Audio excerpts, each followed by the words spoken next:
Do I? Can we start? Dave, what do you, No, I'm good. I gotta run.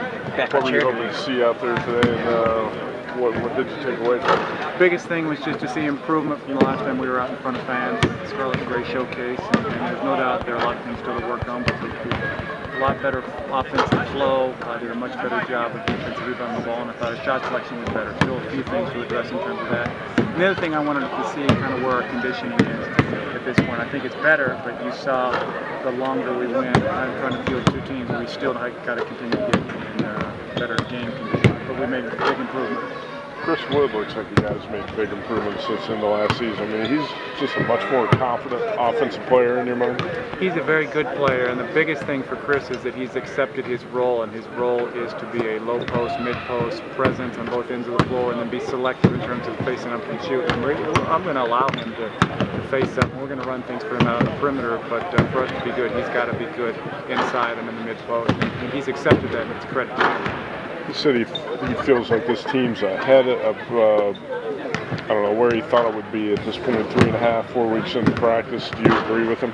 Well, the thing that gives us a chance is our team chemistry.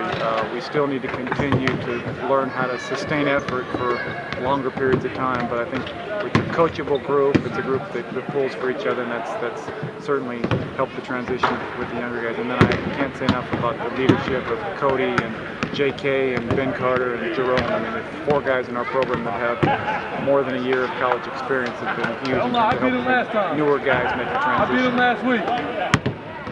Just talk about the improvements Cody's made from. Well, you know, Cody is one of those guys who's always looking to get other guys involved, and so there's times I have to actually tell him he needs to shoot.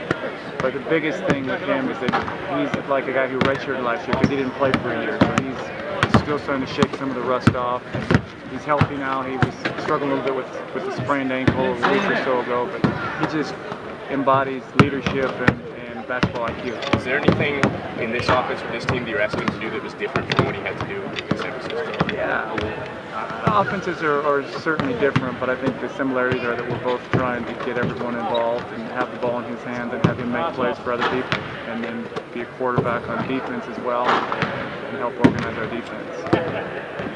With a young team like this, is your primary concern team defense and things like that? I mean, you feel like you're going to be okay offensively and going to work more on the defensive end? I think we've got enough.